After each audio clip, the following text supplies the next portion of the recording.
Yo, what is going on, guys? J.Yumeko here, and today we're back with some more CLANNAD. Now, last time we left off, not really much happened, admittedly, but this is a bit of a slow-moving story before you really start to delve into the thick of it. So I do believe that the last time we left off, we were basically still looking to try and get this club started up, the drama club.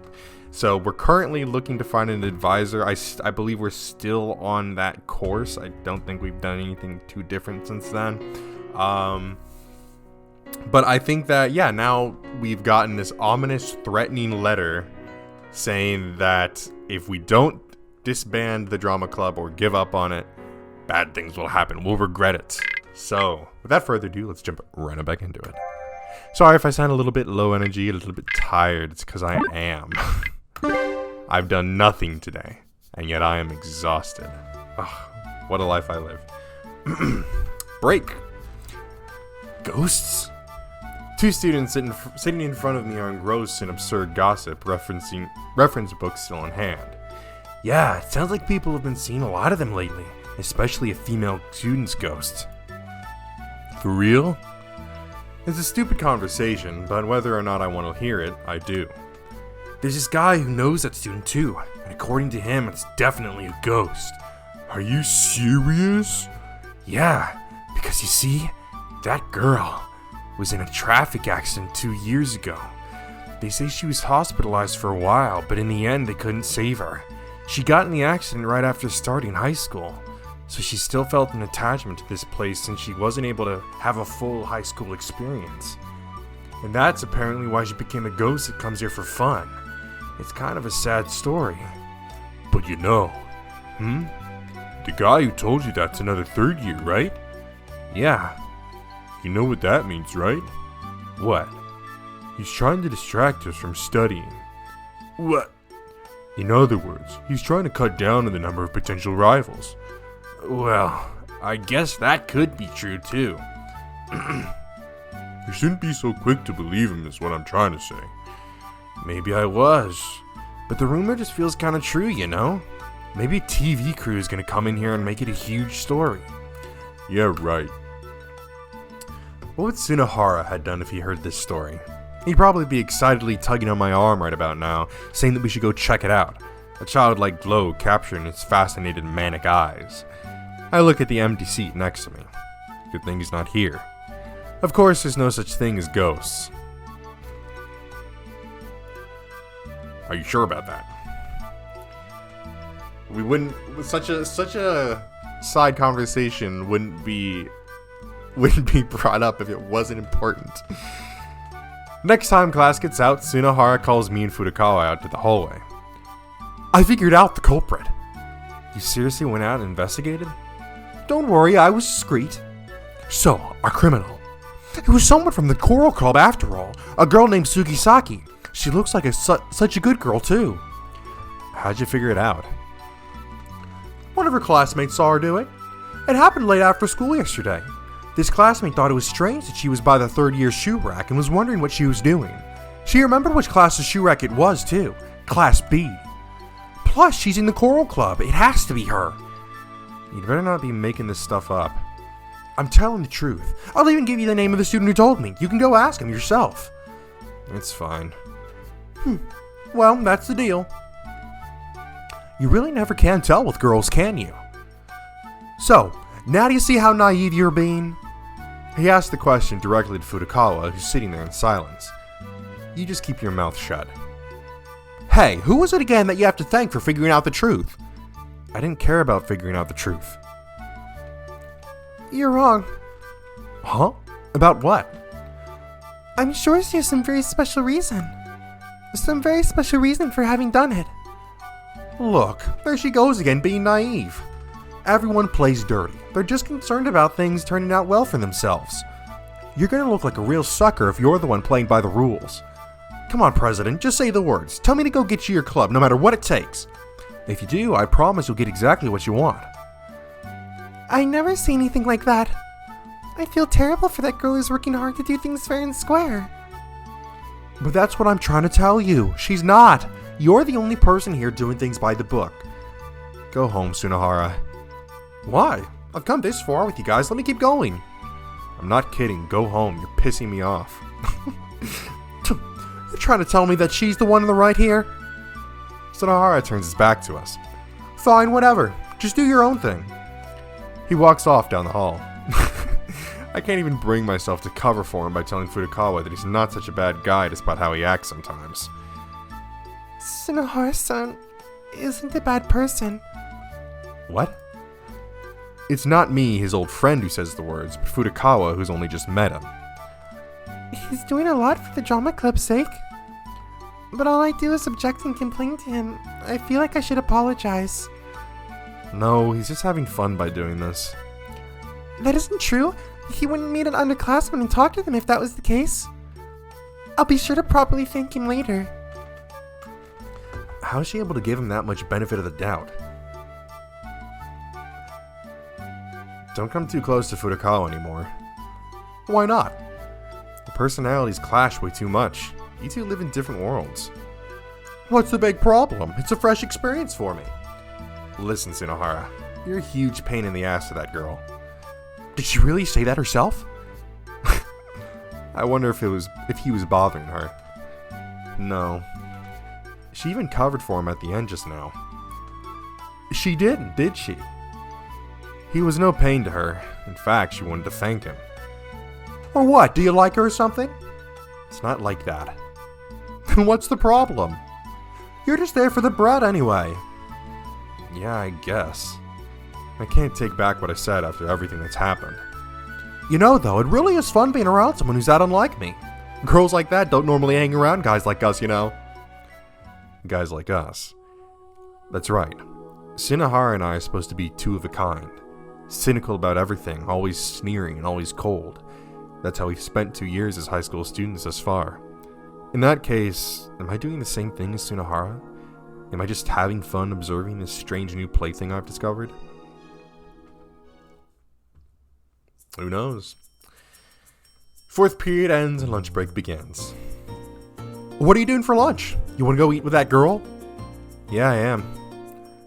Are you eating that super popular bread you were talking about? I'm gonna eat cafeteria bread. Her too? Yeah, we're both eating cafeteria bread.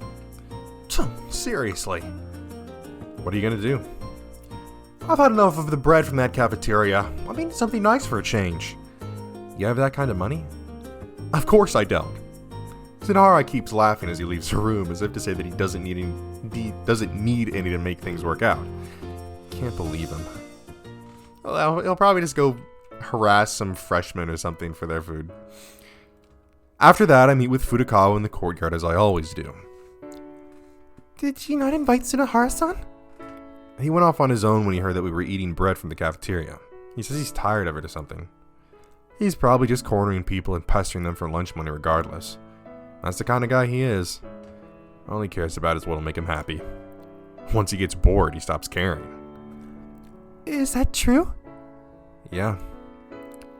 We both sit down on the stone steps and begin eating our bread. I stare at Furukawa's face and profile with my mouth slightly agape, watching as she gobbles up her bread. What is Furukawa to me? Is she really just a curiosity? Nothing more? Oh shit, she probably is or no. Well, I think we obviously know which one we're going for. No, she's not. No, that's not it. She was the one who calmed me down the time I ran away from my old man, too. She probably didn't mean to do it at all, but when I saw her smile, it brought me back to my senses. Even when I'm going through a tough time, it's like all she needs to do is smile and I'm fine. That's why, if you're just gonna be crying all alone otherwise, call me over. I told her that. That's right. Well, it hasn't been long since we first met. I feel like we've really been helping each other out, sticking up for one another. Done eating her bread, Furukawa looks in my direction. Our eyes meet. I wonder if she figured out that I've been looking at her this whole time. What is it? I try to act cool as I reply to her with a question of my own. Oh, may I ask you a question? Sure, ask as many as you want. It's about Sunohara-san. Sunohara? Yes. Why does he hate clubs so much? Did he tell you that? Yes, the first time we met. He said something along the lines of people in clubs being disgusting, and that both you and he are the same in that way. I heard why you don't like club activities, Okazaki-san, but I still don't know why he feels that way. It's just like he said. He and I are the same.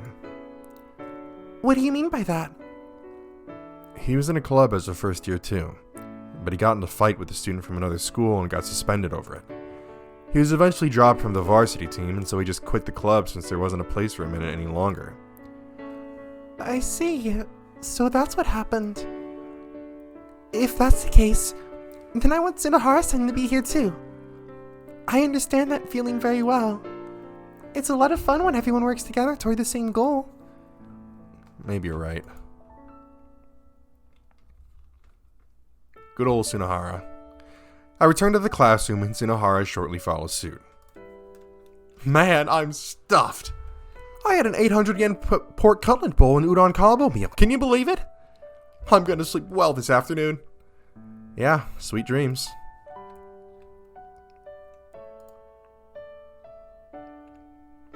Ugh, this is so boring. I look to my right. Tsunohara is there, face down and sleeping on his desk. While it is true that the easiest way to make class go by is to merely sleep right through it until school's over. Sleep or go for a walk. Normally, we actually pretty typically go for walks in this scenario, so we're not going to change it up. It's always fun just exploring the school. I'm tired, but not sleepy for some reason. Maybe it's because I haven't moved around at all. I leave the classroom for a refresher. Guess I'll go buy another drink.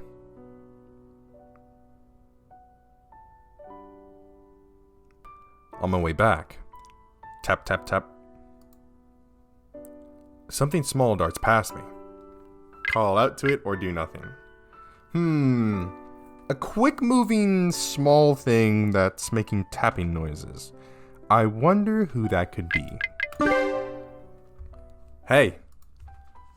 Ah, Fuko? What? I never would have guessed. Hearing my voice, Fuko stops and turns around. Ah, the weird person. And as always, a star sculpture can be seen in her hands. You're no better than me.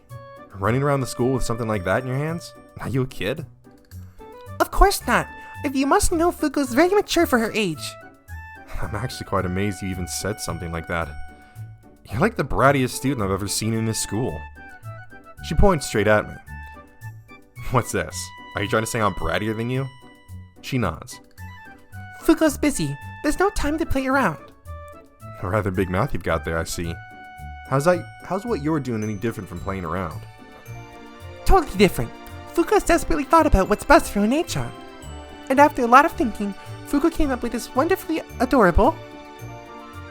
And there she goes. Hey! I try waving my hands in front of her eyes. No reaction whatsoever. She seems to have gone off to that other world again. Just what am I supposed to do? Time for a prank. You know it. You know it. You love it. Alright, make her drink juice through her nose, put her around somewhere, and switch the person she's talking to. Huh. This is hard. It's probably the hardest decision I've had to make in this game. Okay, switching the person she talks to. That could be pretty funny. That could be pretty hilarious. Honestly, I like just putting her around somewhere, in all honesty. Let's just do that again.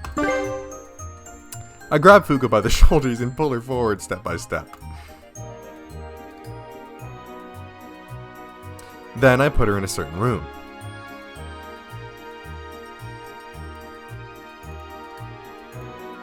It's taking quite a long time. She's finally coming out. What's wrong, Fuko? Fuko's in some strange place again. There are a lot of old books everywhere. I see. That place is called the reference room. Suddenly a copy appeared in front of Fuko. Then there was this girl. The top of her head looked like the antenna of a demon detector. She was looking and smiling at Fuko. When Fuko told her that Fuko could only drink really sweet coffee, she put a lot of sugar into the cup. Then she kept on watching as Fuko drank the coffee. And then it felt really comfy there. Nothing else seemed to matter anymore. Just a few more minutes and Fuko would have become a person without any purpose or goal in life. That was scary. It was such a dangerous place. Too relaxing. My goodness, that sounds terrible. Seriously though, since when did Fuko start doing things like the Kawagachi Adventure Team? Fuko's become quite a reckless adventurer. Totally. There's nothing more to be gained from this prank. Aha! You've mastered the put Fuko somewhere randomly skill.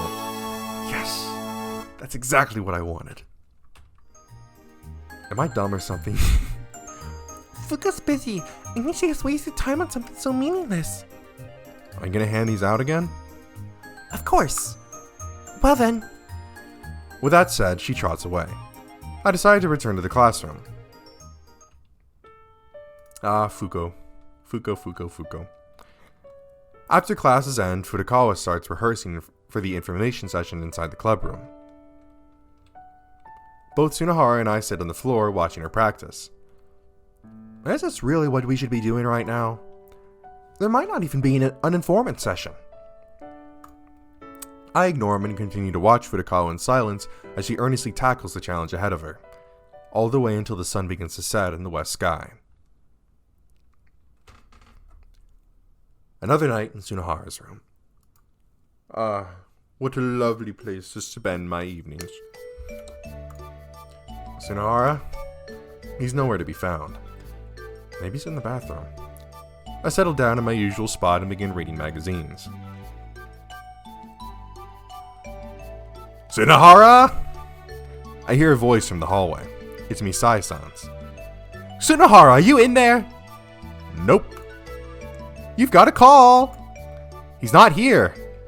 Her incessant yelling begins to drive me so crazy that I consider crawling under the kotatsu or just plain throwing myself out the window. It's your little sister! So, it's from Tsunohara's much-rumored little sister. I try to imagine what she looks like. Of course, Tsunohara has a somewhat feminine face himself, so I'm sure his little sister didn't turn out looking too bad. Whoa! Whoa, buddy. Do you understand what you're insinuating right now? I mean, yes, Tsunohara is a pretty little femboy himself, but, so his sister must be pretty well off, right? But when I think about Tsunohara's personality, it's me, Oni-chan. She'd probably be the kind of girl who's a certain way one minute, then a totally different way the next. Not just in attitude either, but appearance as well. And I bet when Tsunohara talks to her, "Hey little sister, it's been a while." Yeah, crack, pop, snap. Oops, I just hate the receiver. Or something like that would happen. What a terrifying thought. Those two monsters communicating with one another somewhere in secret. As I curl up into a little ball. Oh, so you are there. Misai-san opens the door without even asking first. She looks down at me. I'm Okazaki, not Tsunohara. You're close, right? Take his place and listen to what his little sister has to say. Why me? It seems important. She's a very polite girl, considering who her older brother is. Seriously? Yeah, so pick up the phone. Alright, we talked to her in Tsunohara's. I think we actually did that last time. I mean, I guess, right? Last time we messed up the video recorder. This time I don't think we messed up the video recorder. Maybe we did, I forget. Sure, yeah, why not? We did it last time, might as well do it again. I stand up reluctantly. I go into the hallway and pick up the phone, which is still off the hook. Ka! Ah! Who's there? It seems as though I can greet her as I would anyone else. Hello? Oh, Oni-chan? Yes, that's right. This is your brother speaking, the largest stain on your life. Please forgive this horrible brother of yours. What are you talking about? She brushes my comments aside. I'm coming there, Oni-chan. Is that okay? There? What are you talking about? To your dorm, of course. Sorry, my little sister. I'm actually locked up right now. I slipped up and got myself arrested. Don't try to dodge me with that again. I'm really going to come over there this time. What time is good for you? The weekend. I answer her without thinking. Oop. Okay, then this Saturday. I'll get there in the evening. What do you want me to bring from home? Oh, I don't have much time. Tell me quickly. A doggo. Okay, see you soon. Beep, beep, beep. She hung up. What did I just say there at the end? Can't be anything important. Wait, hold up. There's an index that tells us this stuff. The Dangopedia. Ah, of course. A doggo. Doggo are small clay figures made in prehistoric Japan during the late Jomon period. Some scholars theorize that doggo acted as efficacies of people, manifesting some kind of sympathetic magic. For instance, it may have been believed that illness could be transferred into the doggo, then destroyed, clearing the illness or any other misfortune. That's definitely something right there. I walk back to the room. What's up? Talking to a girl? Sunohara had returned. I guess that'd be half right. So a half girl? What's the other half then? You know the answer. Well, give me a hint. A hint? Ka! This is only getting more and more confusing. Human, but not. Seriously? You know some pretty crazy folks. It was your little sister. What was? The person I was just talking to on the phone. Hey, are you calling my little sister inhuman? And hey, what do you mean by ka? And hey, what are you talking to my little sister? And hey, stop saying things that open up this many retorts. Flip. I stop reading the magazine to lift my head, with an expression painted on my face that says, why do you keep talking? Are you done? Listen, you. He grabs me by the base of my neck and flails me around. Let go of me, you idiot. Misai-san told me to get the phone for you. So she was the one calling? That's right. What did she say? That she's coming to visit. You told her to ask me, right? Well, actually. Sunohara, I want you to stay calm when I tell you this. What is it? I pretended to be you and your sister believed me. And when I told her that this weekend was open, she said she'd be here on Saturday evening. It's your own fault, you know. Not meeting her unless someone does something like this for you. Stop trying to act like you're intervening for my own sake. You don't know the first thing about my little sister. You're right about that. She's still firmly in the realm of fantasy to me. And that's where she's going to stay, forever. I'll have you know that she's a normal girl. Oh, really? Yeah, a normal girl who's a little on the caring side when it comes to her brother. Ew. I thought that was just a nice thing to say. So, what's wrong with your sister coming here? The problem is her goal. She has a goal? Yeah. She wants to check if I'm doing well. What's wrong? You're doing so great, it's disgusting. Yeah, health-wise. Wait, what do you mean by disgusting? So, if she's not worried about your health, she's worried about... Yeah. Your talents as an actor in the showbiz. No. Okay, what is it then? How I'm doing mentally.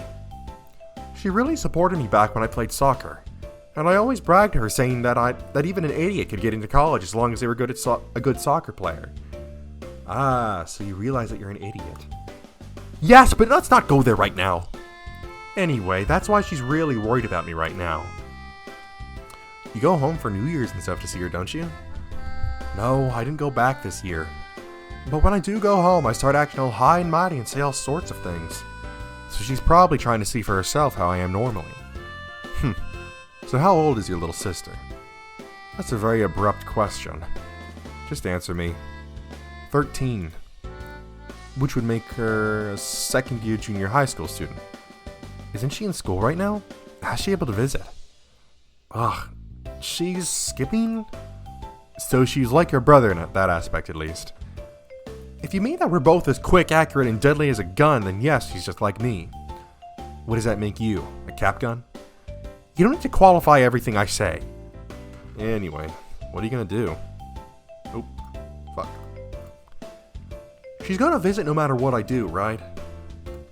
Don't ask me. You're the one who made plans with her! Oh, yeah, that's right, I forgot. What am I supposed to do? Show her how well you're doing. How do I do that? How about I beat the living daylights out of you while you sit there and laugh? That's not something a healthy person does. Yeah. Okay, well, how about I beat the living daylights out of you while you act like it's nothing and say, that won't work on me. What all of these plans involve you beating the living daylights out of me? You're so picky, you know that? Like I told you, that's not what she wants to check up on.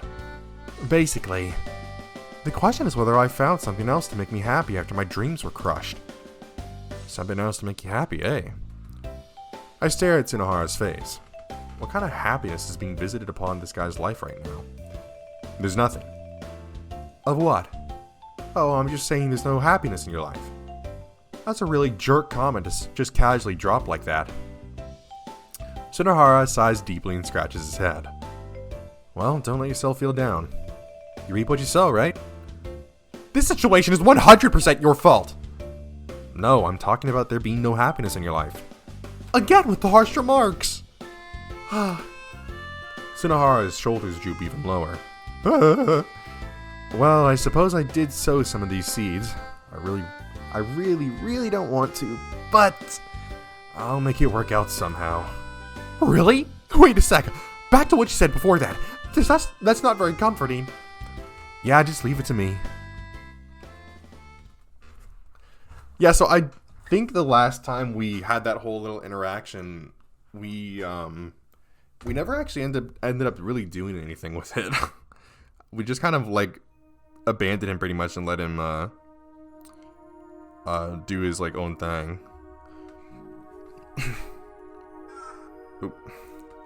We placed the final parts into the head, the eyes.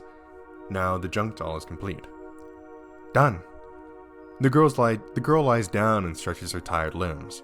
I stay in place, facing the doll in anticipation for it to begin moving. It's a clumsy, misshapen figure, sure.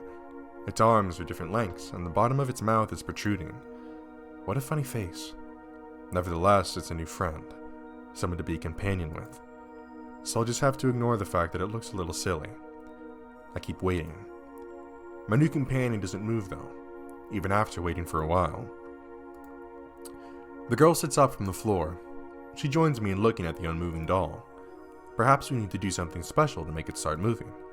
I try to remember the first thing I did. That's right. I practiced walking. Since this is my first friend, I feel as though I need to be the first one to teach it this. So that's what I'll do. I walk a short distance away from it and clap my hands, just as she once did for me. It's a signal that even a newborn can understand. Come here. My hands make a dull thunk as I clap them together. Thunk thunk. The doll makes no attempt to stand. Thunk thunk. I continue to clap my hands together. Still, it shows no signs of engaging. Its head hangs low, almost as if dead. Thunk thunk. The girl's now looking at me as I clap my hands. I don't know how long she's been watching. She slides over on her knees and hugs me with so much force that I almost fall over. And then, she cries. I'm sorry. I'm sorry. She repeats the words again and again.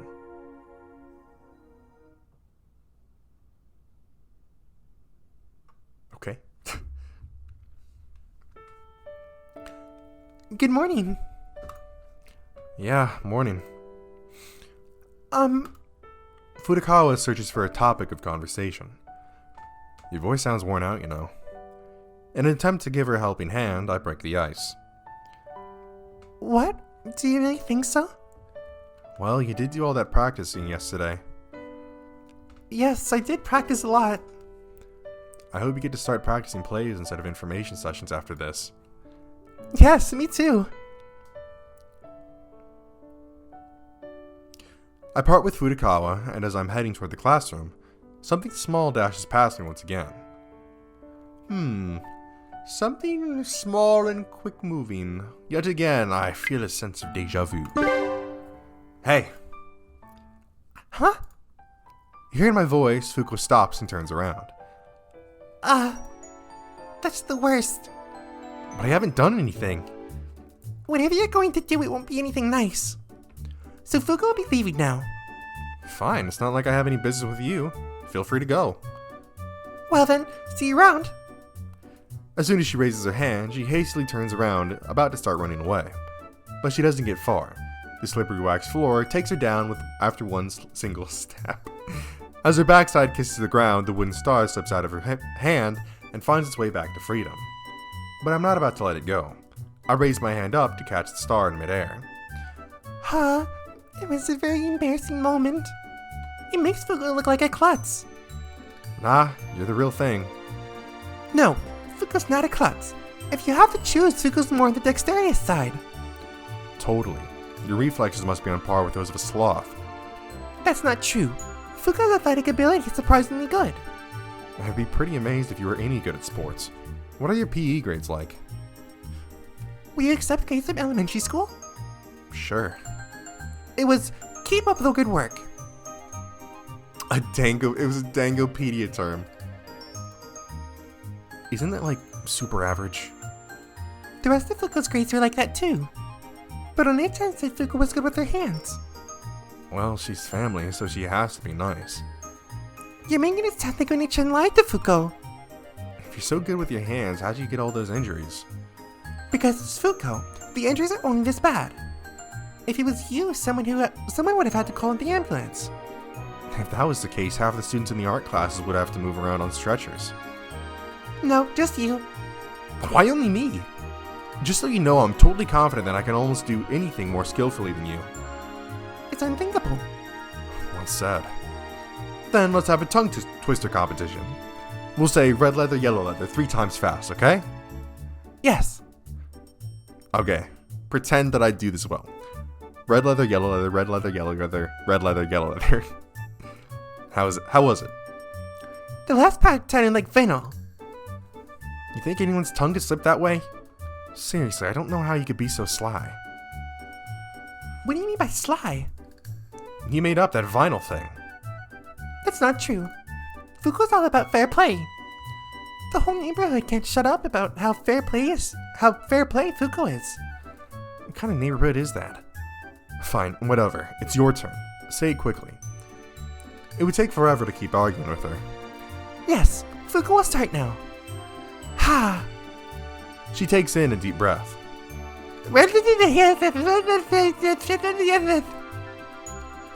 How was that? Don't put on that see what I did there face. You didn't get it right, not even once. It's impossible to say properly. But I did, didn't I? It's Fuko's first time trying it. Unlike you, who's been practicing every night.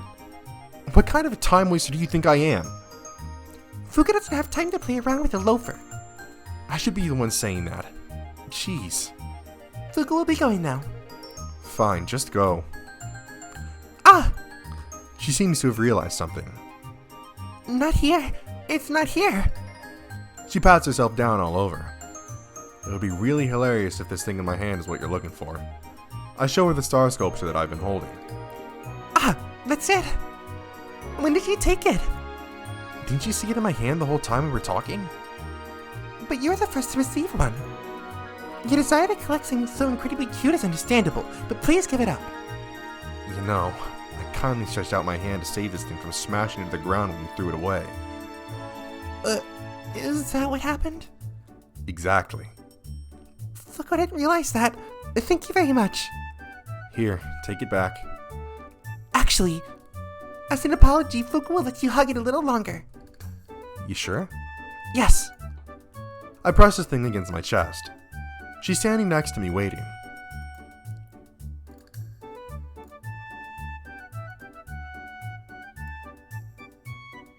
God, am I some kind of idiot? Unable to stand it any longer, I push the carving back into Fuko's hand. You've had enough? What good would come from hugging something like that? It's relaxing. Relaxing? Yes, like this. Oh dear, she's doing it again. Oh, we know what time it is. Time for a prank. What kind of prank? Okay. Alright, make her drink juice with her nose. We're close to master level on that. Switch the person she's talking to. Switch the carving she's holding. Let's make her drink juice with her nose. We're already that close. Oh, maybe we just flex our master level skill though. You know? Oh, this is unironically so fucking hard. Let's see. You know what? Let's flex our master status, right? Oh, it's overdone. Let's try something. Okay, my bad. Okay, we'll make her drink juice with the nose. It's going to happen this time. I dash to the school cafeteria vending machine to buy the juice in return. Fuko is still wandering in her dreamland. I swiftly insert the top of the straw into Fuko's nose. Okay, I'm gonna do it. Ha! I ready myself and clench my hand, my hand gripping the back of the pack of juice. Jesus. Pew! She's returning to her senses. I jump back to put some distance between us and put on a calm face. Let's see. How will it turn out? Notes feel strange again. She's blowing her nose like last time. It feels kind of itchy, but nothing will come out. And for some reason, Fuko's throat is wet. I did it. I made her drink it. You've mastered the skill. Make Fuko drink juice with the nose. Let's go. Fuko's busy, and yet she's wasted time on something so meaningless. At least I had plenty of fun. Are you gonna hand out those things again? Of course. Well then.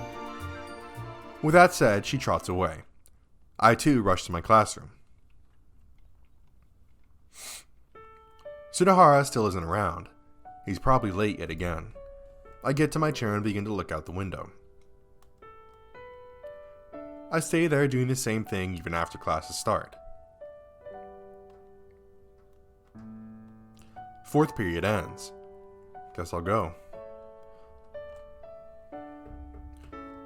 Whoa! Oh hey, it's you, Okazaki! Just as I leave the classroom, I happen to run into Tsunohara. You going to get lunch? Don't follow me. Oh, don't be like that. Wait for me while I put my bag down. I'll get bread from the cafeteria too. Tsunohara enters the classroom. I walk off without waiting for him. Cold, man. Hey, I told you to wait for me. You're so antisocial, you know that? Tsunohara ends up in the courtyard, having followed us there. Hello, Tsunohara-san. Fudokara welcomes him with a warm smile. Aren't you two gonna eat lunch? I'm sorry, we both just finished. You're too slow. The cafeteria was super packed. Well, I guess I'll start eating. Tsunohara plunges his hand inside the paper bag he's holding and pulls a piece of bread out. Oh, please take my seat. Fudokara gets up as she says this. We'll scoot over, won't we? Yeah. After she gets my approval, she makes space by sitting back down closer to me. Sorry. Tsunohara sits down next to Fudokawa. Time to eat! Just as he bites into his bread. He looks toward the school building and stops chewing. Ahead of him is a female student by herself, a new visitor. She spots us, walks over, and stops directly in front of us. My name is Sugisaka. I'm Nishina-san's friend. Despite the rough stares pointed her way coming from me and Tsunohara, she does her best to greet us calmly. Oh, you. Tsunohara is the first to stand. Please wait, Tsunohara-san. Fudokawa grabs his arm. Please, let me handle this. Fine, whatever. Sugisaki, I remember Tsunohara saying that name, the culprit behind the threatening letter. Fudokawa probably knows that too. My name is Nagisa Fudokawa. I'm a third-year student. What brings you all the way here? I came to talk to you about Nishina-san. Will you please hear me out? Yes, of course. Please, go ahead. I don't really want this to spread around the campus. Will you promise to keep it to yourselves? Yes, we promise. This conversation stays here. The girl looks at me next. Oh, sure, I won't tell anyone. He won't either. I give her my word. Thank you. First, I apologize for writing that awful letter. That was something I did on my own. I thought that we wouldn't be able to form the choral club unless I did something like that. I'm very sorry. You don't need to worry one bit. One what? Tsunohara's fists are sitting on top of his knees, trembling. Please continue. Okay. Nishina-san, Rie-chan, is a very talented girl. She's musically talented. She played the violin ever since she was little. She won lots of contests, and even got to play in huge halls in front of massive crowds of people. She looked so majestic, and so beautiful. She was so cool. Lots of adults had great hopes for her in the future. She had plans to attend a high school overseas, actually. That way, she'd be able to have even better musical instructors. But just before she could... She looks down, her voice beginning to quiver. Rie-chan got in an accident. I don't want to hear this. This is going to turn into... And her hands couldn't grip things like they used to be able to. The same story. It's mine. She wasn't able to play the violin any longer. And couldn't go to that high school out of the country either.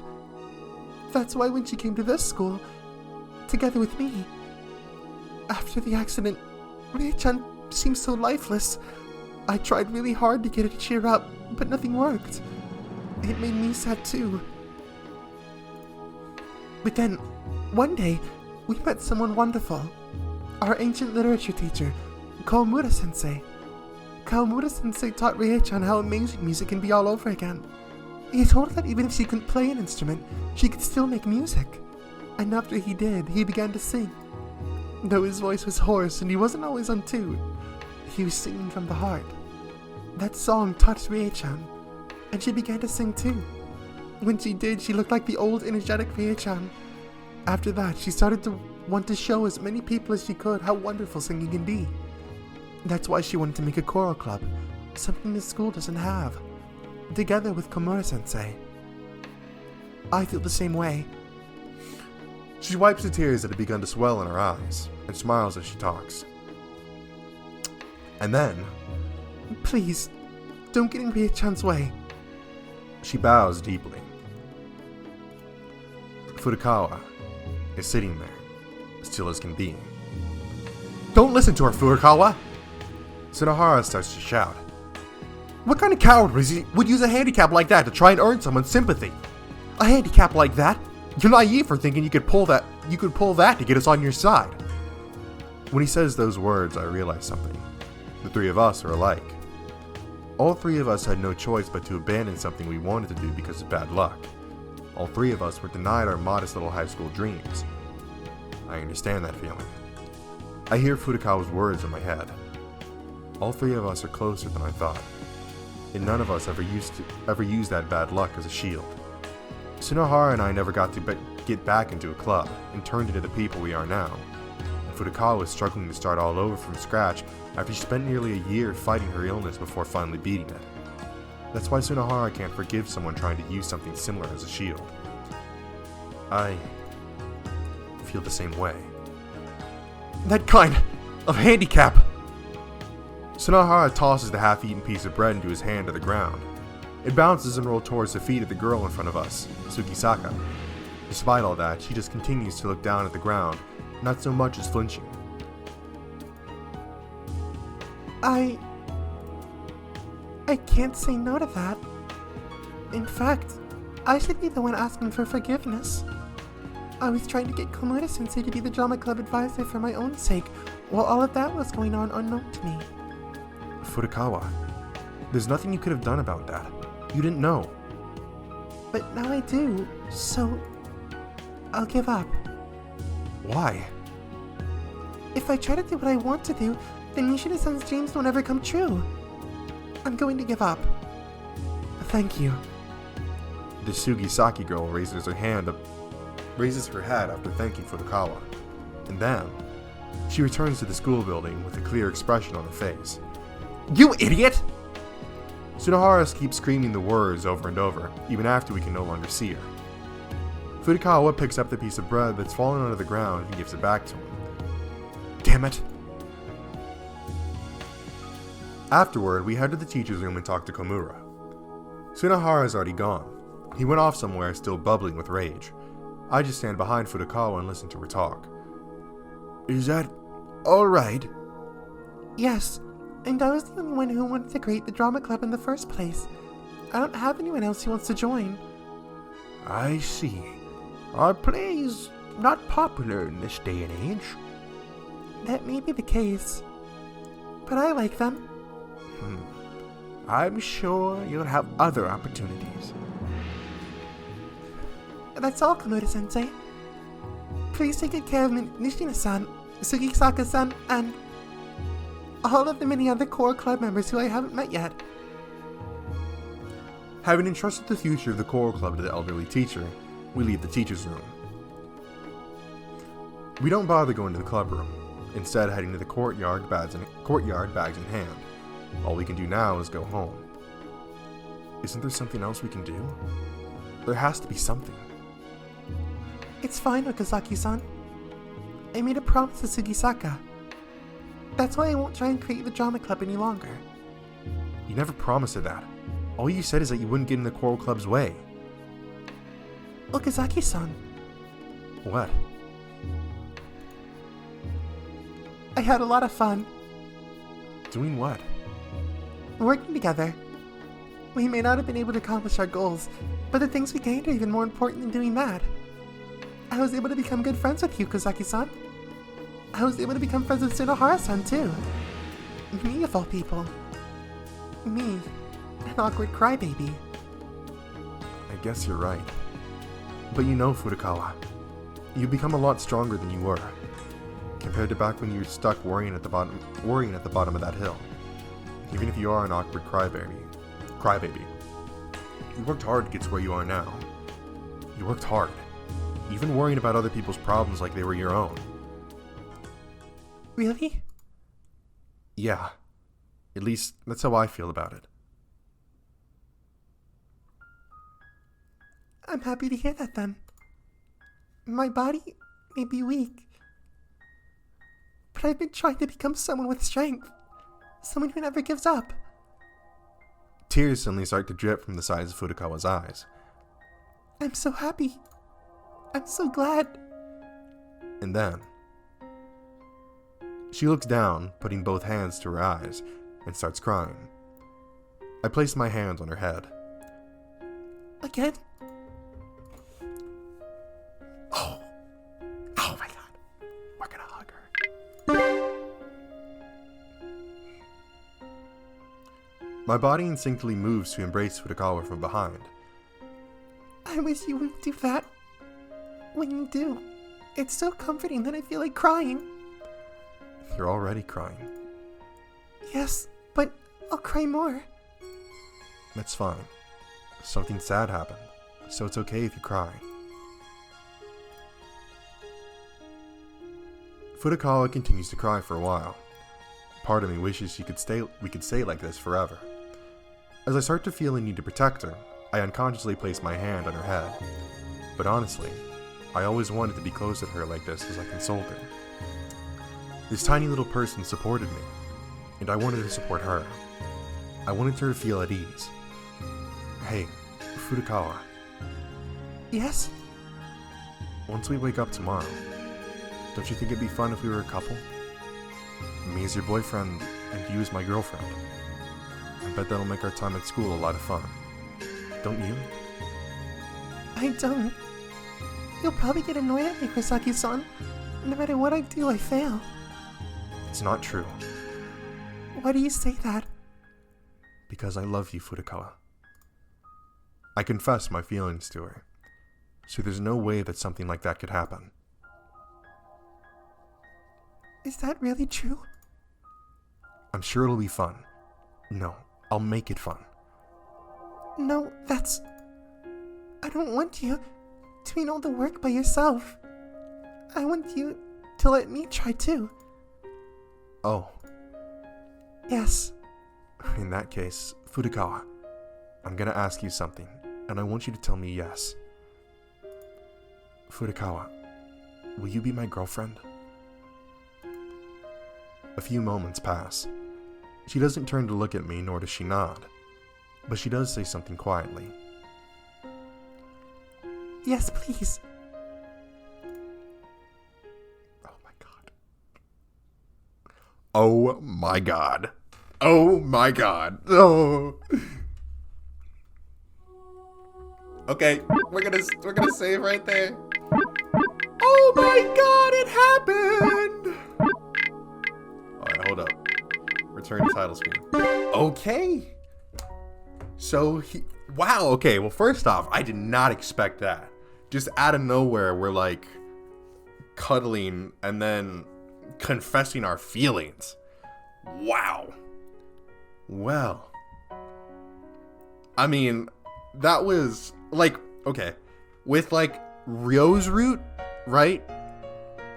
I mean, obviously it was one of those things like, oh, I'm gonna pretend to confess and then break up a little later on, but then my feelings turn real, right? My fake feelings turn real. With Kyo, it was kind of like, oh, well, I actually liked Kyo all along, right? I always had feelings for her this whole time, and I'm just now realizing them. But, I mean, for Furukawa, it's just, wow. I mean, I guess I can't really say I'm surprised. They shared, you know, a really impactful moment together.